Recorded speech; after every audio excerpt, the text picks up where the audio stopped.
है कि आप जो है अपना उनका आईडी लेके रखें, उसकी फ़ोटो लेके आप रखें, एग्रीमेंट बनाएँ, उनकी गाड़ी का फ़ोटो ज़रूर लें। और जब भी आप किसी को हायर करें, कोई भी प्लम्बर हो, इलेक्ट्रीशियन हो, कोई भी हैंडीमैन हो, तो आप उनको 10% से ज़्यादा एडवांस नहीं दें। वो चाहे आपको जितनी अपनी घर की जो है बेकार हालत के बारे में, या उनकी फैमिली में किसी की तबीयत खराब है, या क्योंकि हम लोग बड़े इमोशनल होते हैं तो हम लोग उनकी बातों में आ जाते हैं। तो वो आपको चाहे जितना बरगलाने की कोशिश करें कि आप जो है हमको पैसे दे दो, हमको इमरजेंसी है, हमारे पास पैसे नहीं है, उनको बोलो कि नहीं, 10% से ज़्यादा मैं नहीं दूंगा। ओके। और जब भी आप किसी को रखें तो उनसे 3 से 5 लोगों के आप रेफरेंस ले लें और उनको कॉल करके पूछें कि इसने कैसा काम करा। 3 से 5 लोग जरूर। उसके अलावा अगर आप कोई भी कंस्ट्रक्शन करवा रहे हैं, जैसे अगर आप कंक्रीट की कंस्ट्रक्शन करवा रहे हैं, कंक्रीट का अगर आप स्लैब डलवा रहे हैं, तो अगर उसने घर आपके घर के आसपास कहीं पे काम किया है तो आप जाके उसको देख के आए कि उसने कैसा काम किया है। और मेरे खुद के एक्सपीरियंस में जो इनका जो प्राइस है, कभी ऐसा नहीं होता कि कोई लाइसेंस कॉन्ट्रैक्टर है तो वो बहुत बढ़िया काम करेगा, ऐसा जरूरी नहीं है। और ये भी जरूरी नहीं है कि कोई अनलाइसेंस कॉन्ट्रैक्टर है, वो हैंडीमैन है तो वो बहुत बेकार काम करके जाएगा। ठीक है। मैंने ऐसी ऐसी चीजें देखी हैं कि जैसे मेरे को फ्रेमिंग करवानी थी 400 स्क्वायर फीट की, एक कमरे की। ओके। तो मैंने एक बंदे को बुलाया, उसने मुझे कोट दिया $50,000, $50,000। और मैंने वही काम अच्छी क्वालिटी में मैंने $5,500 में करवाया, उससे लगभग 100% कम,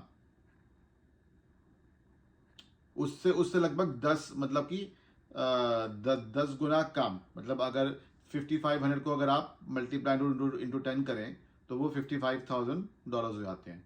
तो उससे लगभग 10 गुना कम। तो आप ये मैंने उसके मतलब 10% के प्राइस पे करवाया मैंने। तो और कई बारी क्या होता है कि कोई आपको आके कोड देता है कि हम बाथरूम आपका बनाएंगे। जैसे मेरे को बाथरूम बनवाना था, तो किसी ने मुझे आके कोड दिया कि $21,000 का। तो मैंने वही बाथरूम मैंने लगभग 2,500-3,000 में मैंने बनवा दिया। हाँ, मटेरियल मैं लेके आया था, मटेरियल मैंने मंगवाया था, बाकी जो कंस्ट्रक्शन की जो लेबर थी वो 2,500-3,000 की थी। तो ये आपको थोड़ा सा देखना पड़ेगा, थोड़ा सा आपको स्ट्रीट स्मार्ट बनना पड़ेगा। और आपको ये भी देखना पड़ेगा कि वो जो बंदा है उससे आपको बातचीत करके उसकी आपको जजमेंट लेनी पड़ेगी। क्योंकि मैं तो इतना परेशान मतलब हो चुका हूं इन लोगों के रवैये से। कई बार क्या होता है कि कोई आदमी किसी के रिकमेंडेशन पे आता है मेरे घर पे। जैसे अभी मुझे कंक्रीट का काम करवाना था। ठीक है। तो एक बंदा जिसके भाई से मैंने पहले कंक्रीट का काम करवाया था, जिसका भाई ने बहुत बढ़िया काम करा था मेरे ड्राइवे में। और अब क्या हुआ, अब मुझे अपना जो ड्राइवे का अप्रोच है वो क्रैक्ड है, वो मुझे ठीक करवाना है। और पीछे जो मेरा बैक यार्ड है वहां पे थोड़ा सा मुझे कुछ कंक्रीट का काम करवाना है।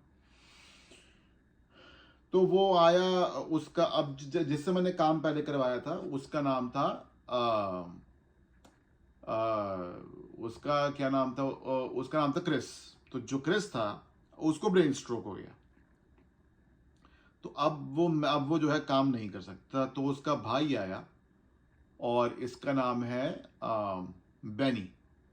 तो जो बेनी है वो आके उसने मुझे बोला कि मैं कर दूंगा और बहुत बढ़िया करता हूं, और उसका थोड़ा नाम भी है यहाँ पे, सब लोग उसको जानते हैं।